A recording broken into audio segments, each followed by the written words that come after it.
Hello everyone, welcome back to my channel Rondhone Bondhon. আজকে বানাচ্ছি একটা দুর্দান্ত স্বাদের নিরামিষ রান্না।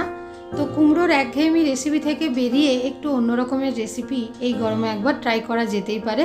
তাই গরমের সমস্ত সবজি নিয়ে আমি আজকে হাজির হয়েছি একটা দুর্দান্ত রান্না করব বলে। তো চলুন, যদি ভালো লাগে রেসিপিটাকে তাহলে অবশ্যই চ্যানেলটিকে সাবস্ক্রাইব করবেন, একটা লাইক দিয়ে দেবেন। তো শুরু করা যাক।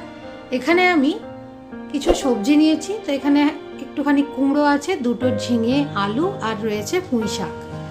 তো এবারে সব কিছু সবজিকেই ধুয়ে ভালো করে, আর রয়েছে এখানে একটু বড়ি, এবারে ডুমো ডুমো করে সমস্ত সবজিকে আমি কেটে নিয়েছি একটু বড় বড় সাইজ করে।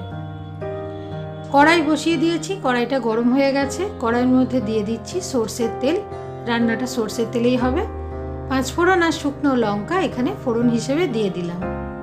এবার ফোড়নটা খানিকক্ষণ ফুটে উঠলে তার মধ্যে দিয়ে দিচ্ছি ডুমো ডুমো করে কেটে রাখা আলু। প্রথমেই আলুটা দিলাম, আলুটা একটু শক্ত হয়, ওই জন্য আলুগুলোকে প্রথমে দিয়ে একটু লাল লাল করে ভেজে নিতে হবে। এই ভাজার সময়ে আমি নুন বা হলুদ কিছুই কিন্তু দেব না, শুধু এটাকে একটু লাল লাল করে ভাজা হয়ে যাবার পরে এর মধ্যে দিয়ে দিচ্ছি কুমড়ো। কুমড়ো যেহেতু একটু নরম, তার জন্যে কুমড়োটাকে একটু পরে দিলাম।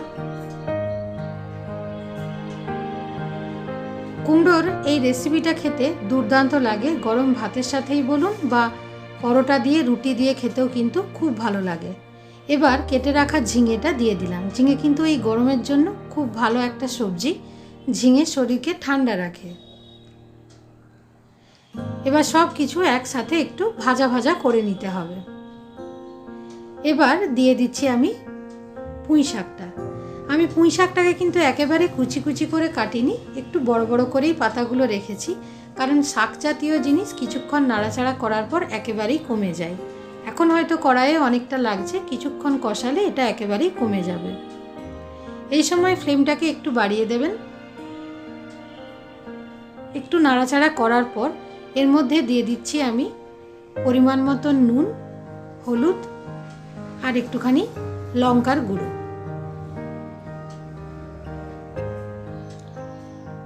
প্রথমে নুন দিয়ে দিলাম, তারপরে অল্প একটুখানি হলুদ দিয়ে দিচ্ছি, হাফ টিস্পুনের মতন, আর দিয়ে দিচ্ছি একটু লঙ্কার গুঁড়ো। এটা ঝালটা আপনারা নিজেদের পছন্দ মতো দেবেন। এবার সব কিছু একসাথে খুব ভালো করে মিশিয়ে নেব। এই সময় একটু ভালো করে সমস্ত সবজিটাকেই কষাতে হবে। নিরামিষ রান্না যত একটু কষানো হয় ততই খেতে কিন্তু ভালো লাগে।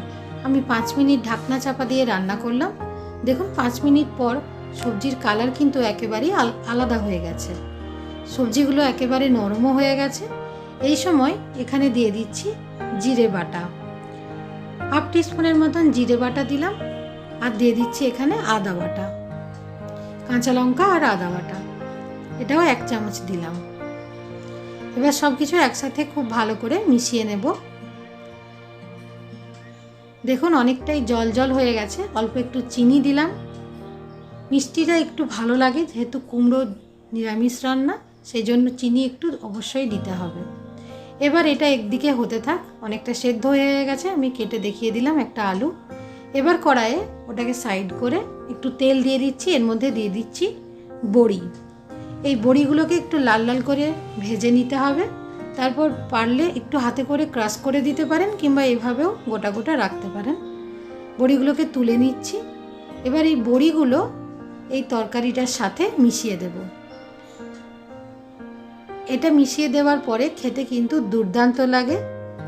তো তৈরি হয়ে গেল আমার কুমড়ো দিয়ে পুঁই শাক দিয়ে একটা দুর্দান্ত রেসিপি। যদি ভালো লাগে এই রেসিপিটাকে অবশ্যই একটা লাইক, সাবস্ক্রাইব করে রাখবেন। এটা খুব বেশি কিন্তু ঝোল ঝোল রাখবো না, একটু গা মাখা ভাব হবে একেবারেই রান্নাটা শেষের দিকে। তো আজকে এই রান্নাটা শেষ করলাম এভাবেই। আবার আপনাদের সাথে দেখা হবে। ধন্যবাদ।